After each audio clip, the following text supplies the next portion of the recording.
आफादनि जे बानजायनाय बे बानजायनायाव बाथि जे बिटिआर गोजोन गोरोबथा बे गोजोन गोरोबथाखौ फालिनो थाखाय बे समाव चिरां जिल्लानि बेन्दोङाव थानाय सिडली कासिकत्रा जौसिन गेजेरारि फरायसालि बे फरायसालियाव बे समाव हाबाफारिया सोलिबाय दं। फुंबिलिनि हाबाफारि बायदि बे समाव दुलाराय बर' फरायसा आफादनि जे फिरफिला बिरहोनाय बे हाबाफारिया जागोन आरो बिटिआर नैबे समाव जाखिनि मुंख्लं जानाय बड'फा बिथांनि मुङाव जे मुसुखायाव बिबार बावनाय बे हाबाफारिया जागोन आरो बड'लेण्ड सोमावसारनाय मुंख्लं जानाय जोहोलावजोफोरनि जे मुंख्लंफोरनि बिबार बावनाय हाबाफारिया जागोन आरो बड'फानि जे गोथार आरो सानस्रिखौ गेरेमसा खालामनो थाखाय सावरायनाय हाबाफारि बे समाव जागोनखौ बे समाव मिथिनो मोनदों आरो फुंबारिनि हाबाफारि जे लाहार फाहार बे लाहार फाहार हाबाफारिया बे समाव सोलिबाय थानायखौ बे समाव नुनो मोनदों। गोबां बेवहाय गुबुन गुबुन जायगानिफ्राय दुलाराय बर' फरायसा आफादनि दैदेनगिरि बिथांमोना बे समाव बाहागो लानायखौ नुनो मोनदों। गोबां रायजो राजाफ्राबो बे समाव बाहागो लानायखौ बे समाव नुनो मोनदों। फुंबिलिनि हाबाफारिया दसे समनि उनावनो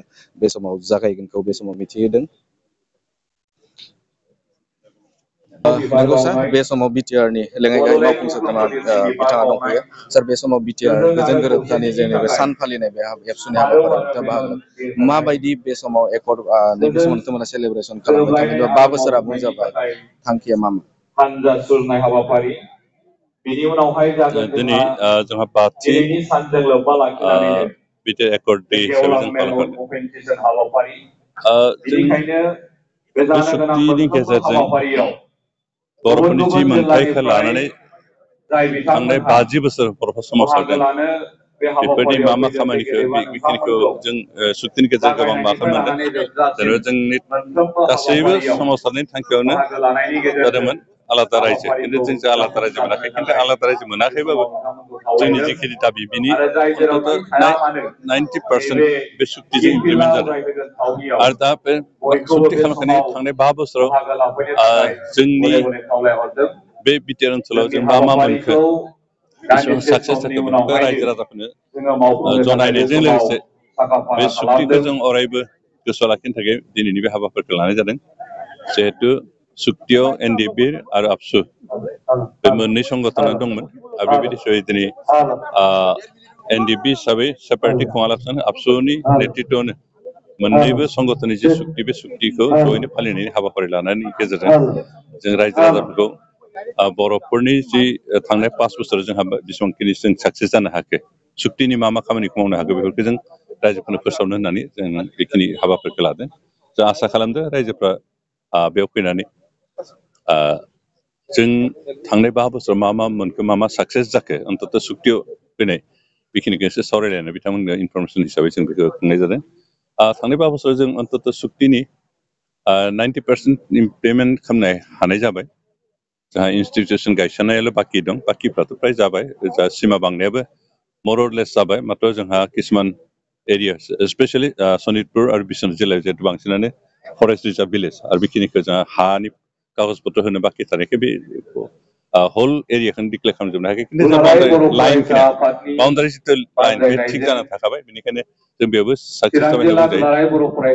बेनिखायनो जोंनि बे जिथु खुंनाय बेनि गेजेरजों जों सुक्तिखौ गोसोखांनाय जायफोर बे सोमावसारनाय समाव जाय बिर जोहोलावफोर जिउ बाउबाय बिथांमोनखौ गोसोखांनायजों लोगोसे जों 5 बोसोराव मा मावनो हाखो बेखौ रायजो राजाफोर मिथिनाय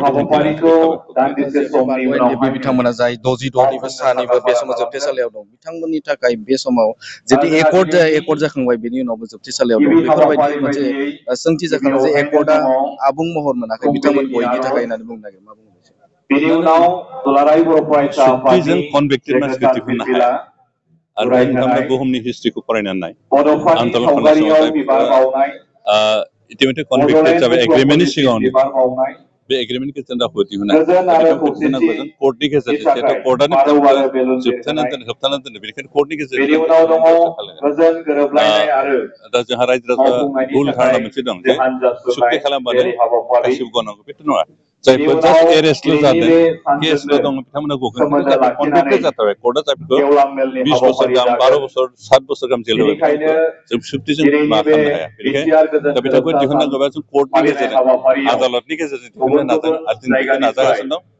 दा रन्जन दैमारिया आरो बिथांजों फ्राय 7 जनसो दाबो बे लाइफ इमप्रिजनमेन्ट होजानाय दं बिथांमोनखौ दिहुननो थाखाय जों नाजादों अबसे बिथांमोननिनो फ्रायानो सोरबा 13 बोसोर सोरबा 14 बोसोर जाबाय ओरैनो जेनेरेल केसब्ला 13 14 बोसोराव रिलिज जायो खिन्थु दा बिथांमोनखौ दासिमहालागै रिलिज होगोन होआ जेबो बुंथ'वाखै खिन्थु जों बेनिखायनो जोंनिफ्राय कर्टखौ रिकुवेस्ट खालामनो सानदों जे जायफ्रा जेनेरेल केसआव 14 बोसोरावनो रिलिज जायो बिथांमोनखौबो बेबायदि प्रसेसजोंनो रिलिज होयोब्ला मोजां होनना जों रिकुवेस्ट मोनसे खालामनो नागिरदों दा रन्जन दैमारि बिथाङा दासिमहालागै 10 बोसोरसोल' जादों आरो हयथ' गोबां बोसोर थाबावनो गोनां जागोन दा बिथांखौ जों बोरैहाय माबा खालामनो हागोन बेनिखायनो जों बेल पिटिसन होदोंमोन सुप्रिम कर्टआव दाखालिबो रिजेक्ट जाबाय आरो जों नाजाबावगोन खारन कर्टनि थ्रुयै दिहुनाबा बिथाङा थाब रिलिज जानाय नङा बेनिखायनो कर्टआ जिहेतु बिथांमोनखौ डिटेक्ट खालामना लाखिदों बेनिखायनो कर्टनि गेजेरजों बिथांखौ रिलिज खालामनायनि बेबस्थाखौ जों लागासिनो दं आरो बिनि थाखाय